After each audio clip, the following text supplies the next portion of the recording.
I'd rather have 20 real people liking the product and upvoting it than 1,000 fake ones. Hello, Janis. How are you doing? Yeah, you're doing well. Thanks for having me. Thank you for coming. Can you explain to me a bit of the product you've created and what it's all about, please?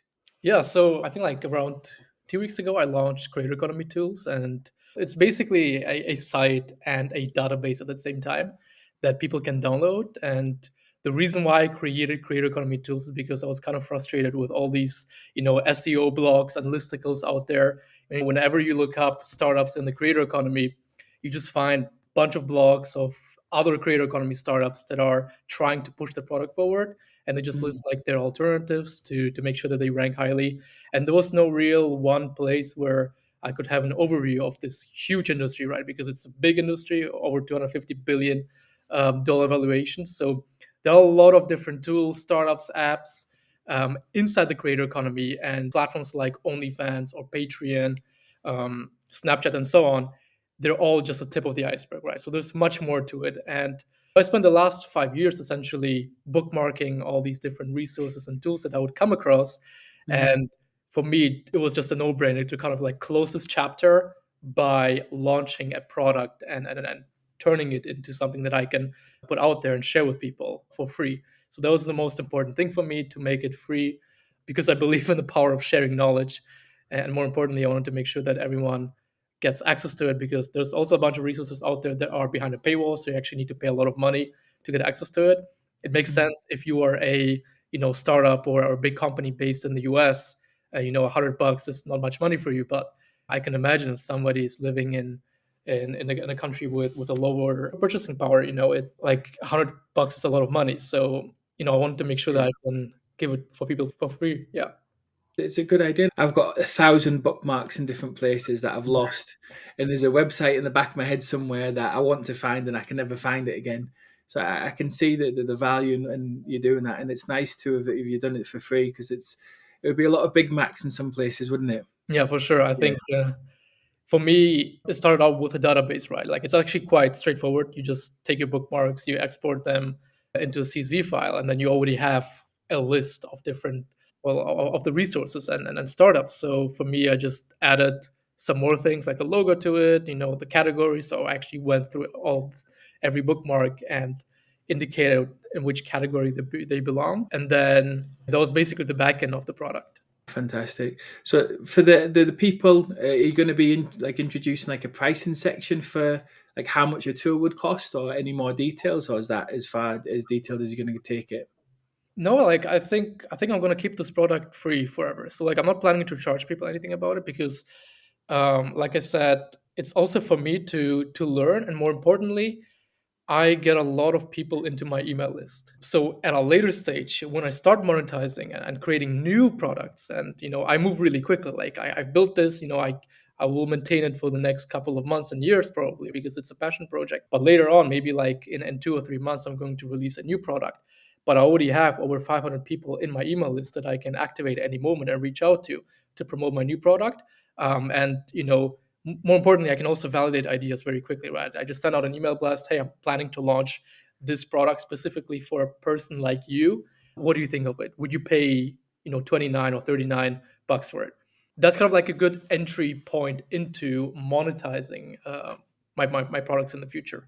It's a good idea. Are you going to put the prices for like Adobe's product and other things so people know how much another product would cost? There's a lot of things listed, and I might click on Adobe, which is, it might be free, or it might be because they have some tools for free, or it might be the £70 a month or whatever they Yeah. charge versus, like a free alternative. Yeah, for sure. Yeah, definitely like a pricing section. I actually have a pricing column, which I started working on. But it's also going to take me quite some time to make sure that I get the pricing right. I think for now it will be like free or paid. So basically indicating if a product is free, if there's a free trial, Yeah, or if the product is paid. Because I also want to make sure that a creator that doesn't want to spend too much money, if they open up some tool and it's like 3.99 per month. Like there are quite a few tools for creators which are high ticket, so to say. Like they yeah. cost, they have a high pricing point. There are other alternatives which might be open source, like also created by indie hackers or indie makers, Mhm. which are the much lower price point. Are you planning on letting other indie makers submit tools to you when they've created ones? I've already had a couple of requests on LinkedIn or via email as well. Add a section in there letting people submit their startups. Hmm. I don't want to become like Product Hunt 2.0 or turn it into Reddit where people can upvote and leave reviews. Hmm. It's more like centralizing knowledge and centralizing everything. But definitely want to make sure that if somebody, let's say somebody in Australia, which is a completely different market to what I'm used to, like somebody from Australia or somebody in Uganda creating their own um, startup which operates in the creator economy. I want to make sure that I know about it and I want to make sure that I can share about it with people. So having a submit functionality on my website is definitely something I want to have in the future. It does make sense to do that. So from there, obviously, you've achieved second of the day on a Saturday on Product Hunt. Yeah, exactly. Yeah. Yeah. So it was really surprising to be honest. I didn't expect that because obviously, like I was competing against all these different AI tools and Yeah. LinkedIn hook generators and Twitter ad generators, like a lot of really, really valuable tools. So I was kind of surprised. And obviously, I didn't build a SaaS or a Hmm. software. It's more a resource directory. And Product Yeah. Hunt has actually been cracking down on these lately. So a year or two ago, you could just upload a link to your Gumroad or to like a Notion template, and it Hmm. would go crazy. Like people, you would get tons of upvote votes, and it would be featured almost like all the time would be featured part of the day. But then AI came in, and too many people were posting like 250 prompts download now.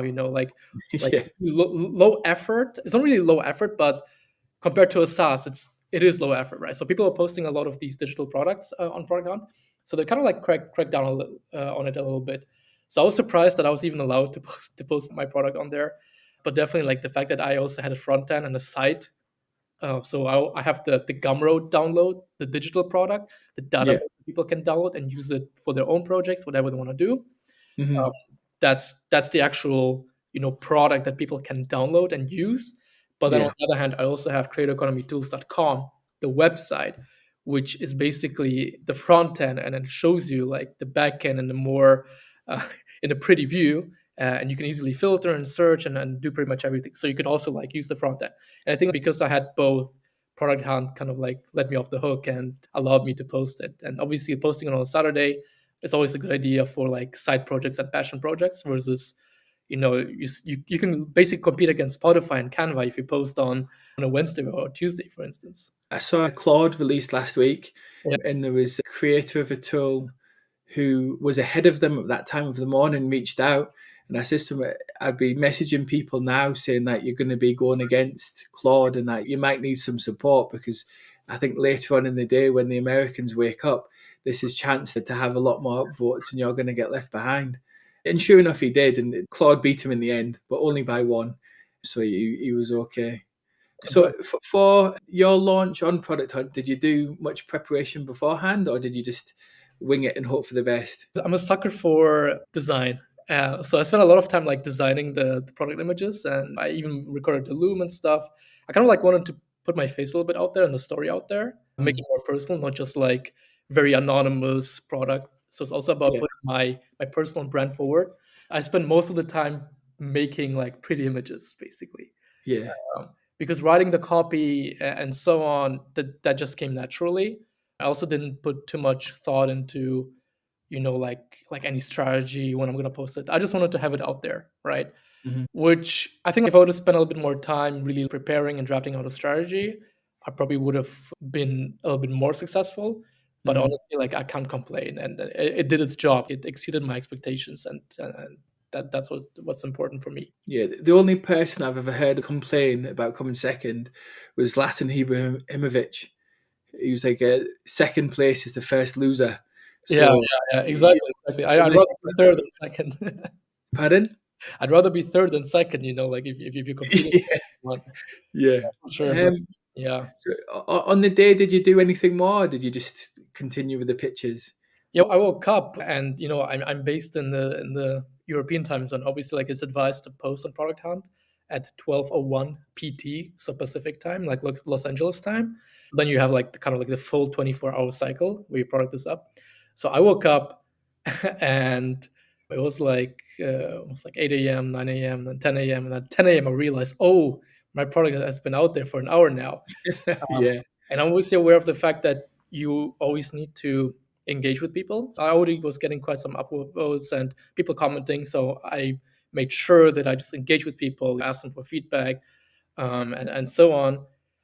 And then the spam came in. And when I say spam, I received so many LinkedIn messages from people like asking me to if I would like to boost my product. So they were promising like, oh yeah, we're gonna guarantee that you're gonna be the product of the month and so on for 150 euros. And I received at least 25, 30 of them, which Okay. is a huge amount. So 25, 30 people, maybe some of them were bots, basically messaging me on LinkedIn, on Twitter, emailing me, asking me like, "Hey, you want to get first place on Product Hunt?" Obviously, like this is something that you're not supposed to do on Product Hunt, and I think it's obviously difficult for them to regulate it as well because you can't control what people do outside the platform. I received this message and I was like, okay, well, if this is common and like I'm not a big product maker, right?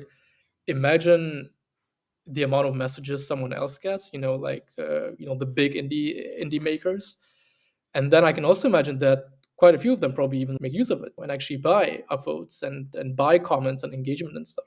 Yeah, that kind of made me realize that perhaps like even if you get 20 upvotes on Product Hunt, you don't know who you're competing against. Maybe you're competing against people that actually pay for these services to boost and make you go to the top. So that was kind of like a wake up moment for me, being like, okay, well, even if I get eighth or ninth or 10th or 15th place, I still know that the people that voted for it are actually real people and they genuinely like the product. And that's important for me. Like I'd rather have 20 real people liking the product and upvoting it than, 1,000 fake ones.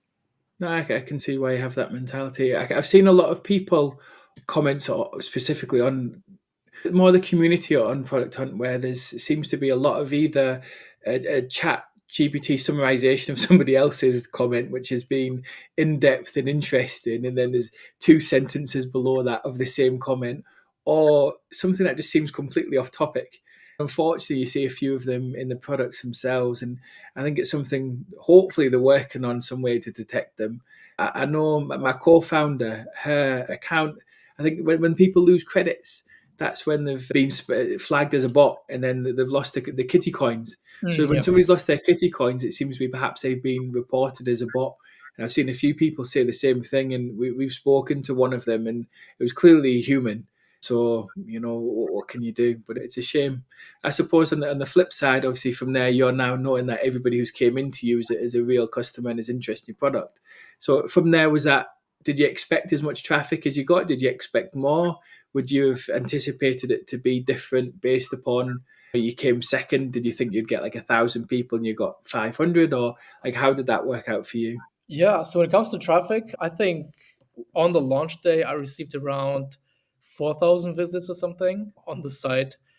And I actually made around 200 bucks in revenue. So like I made $200 in revenue that day because people went on the site, they browsed their database like through the front end basically, and then they went on to the Gumroad page where I offered the digital product and for free, obviously, and still decided to pay for it because it's like, zero plus. So you can pay whatever amount Yeah. you want. So they ended up paying. I've had some people even from countries like Bangladesh and India pay like 25, $30 for to get access to it, which is definitely something I didn't expect that. Yeah. Because that's a lot of money. Yeah, no, it is. So does that make you reconsider it being free for everybody, or is it just you're happy as it is and people can continue to pay what they want? Yeah, I Because think I think I'll keep it the way it is at the current moment because I don't wanna change anything. And if people think it's valuable, they can pay for it. But yeah, as I mentioned in the beginning, for me, it's the feedback, it's the connections that I'm making. Like this is not the only podcast that I've been talking to. Like I've been on two so far, and I'm gonna have another one probably next week as well. So for podcast appearances, I connected with a bunch of CEOs and founders of big companies, even like some people at Twitch and so on. So I think like the network effect and the amount of things that I learned top yeah, the money that I could make for it from it, definitely. yeah. On the flip side, how much would it cost you to get those types of connections and to speak to those types of people? Exactly. Some people that reach out to me, they were like, I went on their profiles, also like on LinkedIn, especially, or the ones that reached out by email, I went on their profiles and noticed like, they charge like 500 for a 1 hour consultation call. So, you know, the fact that I can connect with these people and the fact that they're very excited about me, not only about the product that I created, but also like about me because they find out what I've been doing outside of creator economy tools, the fact that I created something in the past already as well and launched it. And they also see how engaged I am, especially on LinkedIn. So LinkedIn plays a big role for me. I do post like twice a month, which I want to increase to 2 times per week because I have some momentum going on there right now, um, which in turn gives me so many opportunities when it comes to creating new revenue streams, learning something new, and more importantly, building my personal brand, which is one of my focus points for this year. So from the feedback you've gotten from people on the website, is it all been positive or has there been some negatives? Yeah, I think to be honest, 99% of them were positive, like, and which is a little bit annoying because obviously no product is perfect, and I'm aware, like, I know so many things that I could improve and that I could change. Mhm.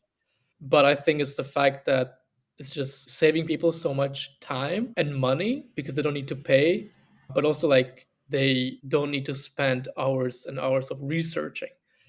Yeah. And to give you a specific example, let's say you're an intern and you're coming into a startup that operates in the creator economy, and let's say you compete, you enable creators to build courses. Mm. You compete against Mighty Networks, Podia, Teachable, and so on, Thinkific. As an intern, you need to do competitor analysis. So instead of spending all this time researching all these startups, you can go download my database, get already a list of 60 different competitors of your startup because they operate in the same niche, and yeah, go from there and save so much time because then you still have the list, but you can still research them and read more about them. But you at least have a list of the startups that compete with your startup, and Yeah. that's something that was important for me. I think because it was a free product, people are also less likely to criticize it. If I would Yeah. have charged people or 300 for it, of course people would come back to me like, "Hey, I expected more, I expected less, or I expect this." Um, Mhm. in this case, people expected 1,000 startups in the creator economy, other projects that have been done in the same kind of area in the past. I know that someone released a list of 250 of them in the past. That's a huge jump of like 250 startups. It was also like a paid resource, so people in the past paid money for it. But now there's like a resource of, well, like a product of 1,000 different Mhm. startups. So obviously, the feedback is going to be positive. I can see the value in that for people, especially because the alternative is Google search or now using chat or whatever generative AI, and then before you know it, you've got some information about competitors that isn't even true. It's generated something and it's had an hallucination, and all of a sudden you're competing with Microsoft and you're not. So you think your idea is no good, and you need to pivot somewhere when it wouldn't even have been the case. Um, Yeah. No, but when you're framed against them, it goes beyond being just a good deal, doesn't it? Now that you've launched and it's been successful, you've got second of the day. You've mentioned building your personal brand, potentially other products in the future, and the success on LinkedIn. What is the future plans for you now? Where are you going and what you're doing with it? the most important thing is to continue building something and keep the momentum going. Mm. And that's something that I need to figure out because, yeah, I have at least 59 or 60 ideas in my backlog in my Notion right now. And all of them need some validation. And so I want to connect and talk with as many people as possible. But I think when it comes to my personal brand, I want to be the guy creating valuable resources for people that work in the creator economy. If you're a founder, you're creating a new startup to compete with, let's say, Patreon. I want to make sure that you get as much value as possible from me in terms of like resources, products, whatever it is, to then be able to successfully build a new startup. So that's what I want to do. And of course, also grow my followers, meet new people on X, like on Twitter, because that's also where a lot of indie hackers are hanging around. So definitely need to engage a little bit more and focus more on content while at the same time building something, because while you're posting and creating content, you're at the same time validating your ideas. You can Yeah. also connect with people, ask them about what they think, and instead of spending a lot of money creating a product and then basically figuring out that nobody really wants it. You create content, you validate your ideas, you talk to a bunch of people for free. You don't pay them, like you're not doing any user testing. Like, nowadays I've seen some platforms that charge upwards of 150 per one user session. And we'll Yeah. just get like some feedback from people for 5 minutes and that's it. You can do all of that for free if you're just actively providing people with value, with ideas on Mhm. platforms like LinkedIn or X. That's also how I got the idea for creator economy tools, right? Like, first and foremost, I was making a product for myself. So I was solving a problem for myself. But then I've heard a lot of people in my network tell me about, like, yeah, like, I really want to download this database, but it's costing money. Like, it's really difficult for me to have an overview of everything. What do you think, Janis? And I'm like, yeah, I agree with you. That's wonderful because I have a list of bookmarks. I've gathered like over 800 bookmarks in the past 2 3 years. So let me create something out of it. So that's how I want to continue moving and then keep it lean, keep the costs low, Mhm. while getting as much engagement and attention as possible. That's a very interesting way to look at it, and obviously your plans for the future make a lot of sense based on what you've created now, and you're Yeah. able to sort of segue quite easily, aren't you, into this is what we created now. You know me, you trust me. I've created something good. It was free. I've given you a lot of value, and this is the next thing I'm doing. So I think you're right. It's a solid foundation for you to move forward on. So, from your experience now with creating this tool and then releasing it into the world and then going through Product Hunt, what would your one key piece of advice be for somebody wanting to follow in your footsteps? I think best piece of advice would be, I don't think there's one best advice. Okay. Like, oh, obviously, like if there was something that everyone could apply, then everybody would be number one on product hunt or number two on product hunt. I think keep going fast. So don't overthink it. And that's something that I learned. I was even like before I could have launched in January, but I launched at the end of February. Mhm. And that's because I was thinking, oh yeah, I need to do this. I need to like make the perfect banner. Like I said, I'm a sucker for design. Yeah. The perfect kind of like product images and stuff. Of course, that's important, but don't spend too much time thinking about it. Actually, create them instantly. Like instead of spending 5 minutes thinking about how should the banner look like, just start creating the banner because that's going to save you so much time. And then, most importantly, try to pre-launch the product somewhere else. And that's what I did. I don't think it necessarily resulted in me getting like a lot of upvotes, but I did promote the product. Like I launched the product via LinkedIn first. So I Mhm. made a LinkedIn post, and then 3 or 4 days later, I put it on Product Hunt. So obviously there was some traction, site visits, downloads, and the digital product already had, I think, like 150 or 200 downloads by the time it was uploaded on Product Hunt. So when Okay. people would click on it on Product Hunt, they would then see there would be like social proof around it. They would see that 150 people have already downloaded it. Mhm. It also makes people more likely to use it and download the product. So try to launch it in your own network. And that comes, if you reverse engineer it, that comes back to build the network, find a community, find like minded people that you can trust, that you can exchange information with. In my case, I did a lot of favors for people in the past. I gave other people feedback on their products, on their ideas, even like proofreading, their email marketing templates, and so on. So then now I could go back to them and be like, hey, look, now I'm doing something. How about you help me out and and reshare it or comment under my post to spread it around. Reciprocation's often Exactly. very, very undervalued, isn't it? People don't realize, and I think honest reciprocation, where you're not doing it with Yeah, "I'm that's going to do this important. for you, you must do this for me," but here I'm going to help you out, and then maybe one day in the future I might ask for a favor, I might not, but I've been here to help you, and if I need help, I know you'll be there for me too. Is a lot more valuable, isn't it? Yeah, definitely. And I, Um, I actually did receive quite a few LinkedIn connection requests and people messaging me on Twitter. And they're basically telling me, hey, I voted your product, it's amazing, and actually gave proper feedback. And I actually knew that they did dive deeper into the product, not just read the copy of the page. And then at the end, they said, hey, like I'm planning to launch on Product Hunt in the next couple of weeks. I would appreciate if you do the same for me. And of mhm, course, I think that's also a good piece of advice. Generally, if you really like a product, upvote it or share it with your friends, whatever. You could like do something that spreads it around, and then tell the maker or the indie hacker, hey, look, I really believe in your product. It's really awesome. By the way, next month I'm also launching mine. Would appreciate your support. If more of the emails were like that, then I think it would be a much bit nicer thing. Yeah, But what seems to happen is somebody will email you or connect with you on LinkedIn, send you their spam, you message them back, and then they'll send you a different spam the next day with a different product, and it's another influencer wanting you to upvote a product, and you're looking, you're thinking that the founders not only miss an opportunity to build their network and connect with people, but to actually promote their product properly. yeah, yeah, And it's like they've just missed out on that opportunity to say to potentially early users for some of these products, "Here, this is me. This is the face behind the tool. I'll be here for your feedback, and I'm going to be here to listen to your concerns should you have any." But no, it's just the same guy with the same product, same guy, different product, different day. yeah. So Which I think has the most potential. Like, moving on from now, like moving forward from now, there's so many people launching products left and right. If you really want to stand out, you do need to create your own tribe or your own community.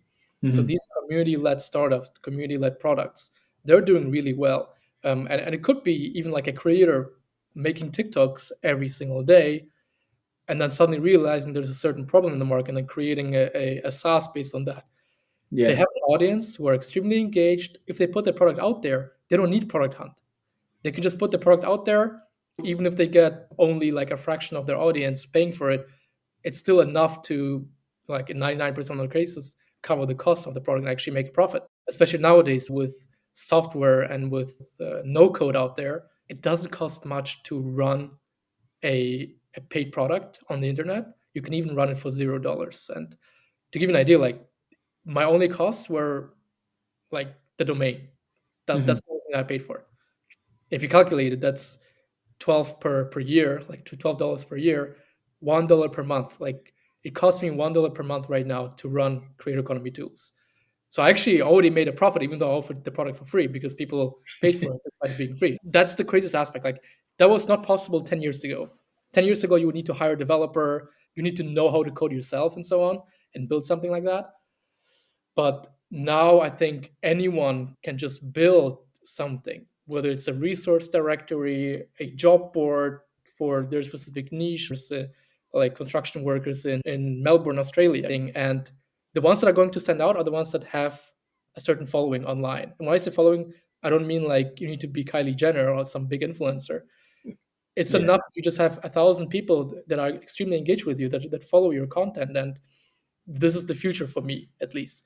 Community led or community based startups and side projects. Were you involved with the internet 10 years ago when it was that bad? You don't look old enough to have been. No, I definitely was, and like I knew a lot of people as well that Yeah. wanted to create this stuff. I'm only 25 at the current moment, so 10 years ago I was 15. Okay, I was just coming already into it. Yeah. Yes, I was already like 10 years ago exactly. I was doing video editing for YouTubers and gaming Okay. content creators, so I was kind of like involved in the whole freelance space already. And Right. Right. 10 years ago, I was already following a couple of indie hackers, and that's where like it started popping off, like 2014, 15. More and more people started building something Yeah. and started realizing that it's getting easier and easier to create your own startup, but the amount of people that would still spend 100K hiring a developer team and then realizing, okay, we just built this product but nobody wants it, and just Yeah. putting money down the drain. Nowadays people move fast, things are constantly evolving, um, and to keep it sustainable, create content, build a personal brand. And like I said, that's also the focus for me because that has helped me a lot in meeting new people and also even like getting the product out there. Your personal brand, I think, for a lot of people, some founders build a personal brand first, and some get it as they go along the road. But I think that there's probably, I've not looked into it much, but there seems to be a correlation between the two. When you have strong founders with big brands, then their products can do a lot better and often a lot cheaper than somebody who doesn't have one. Do you Yeah, know, it's exactly. like Elon Musk releases something tomorrow, Yeah, half of the people who follow him are going to have a look just because it's Elon Musk.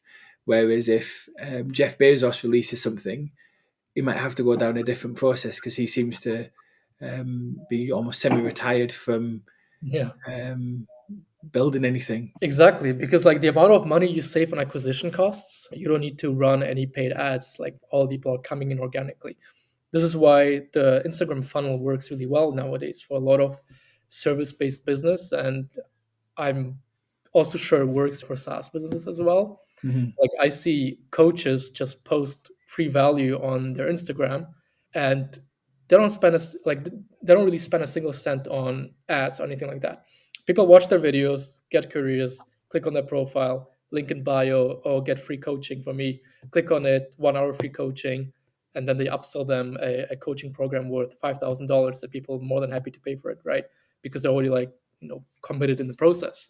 This is what is working quite well like right now, and I see that, and I also work with creators that are doing that, and I think it's already like picking up also with indie makers. I see the trend with game developers. So a lot of indie game developers are creating content around, oh, like I spent 1 week creating this indie game, and they just make a really aesthetic Instagram or TikTok, Instagram reel or TikTok, and then they get like on the first page of the Steam reviews, because out of nowhere and outperforming like the big companies, the big game developers. I can see that happening, and I see the pattern already.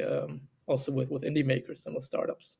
I can't remember the name of the company, but my co-founder was telling me about one yesterday who released a game, and the developers have been allowed, and I say allowed because of what comes next, to go on the Discord with the customers. And the customers, the gamers are complaining about the game being too difficult.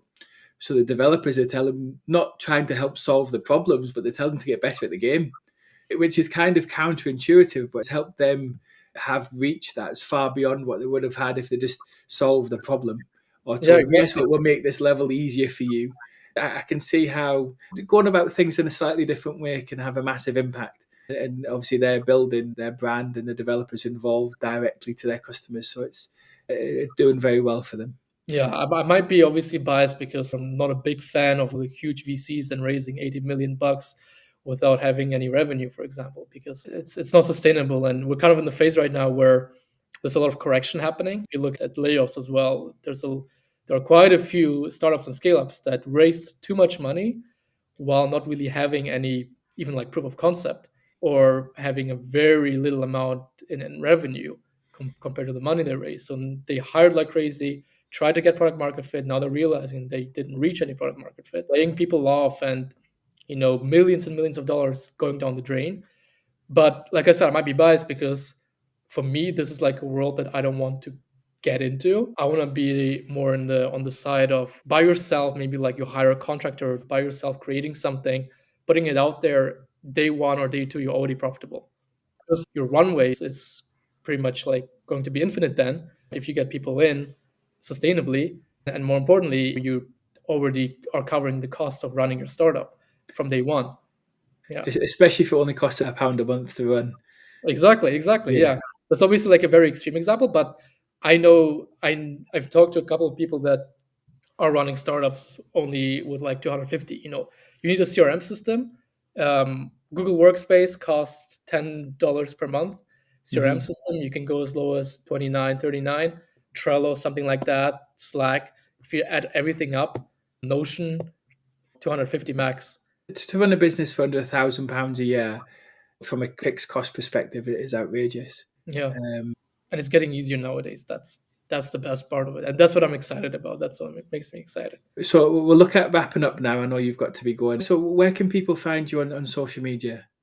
Yeah, people can find me on LinkedIn. It's Janis Mjartans. It's probably going to be linked as well in the description. Definitely, yeah.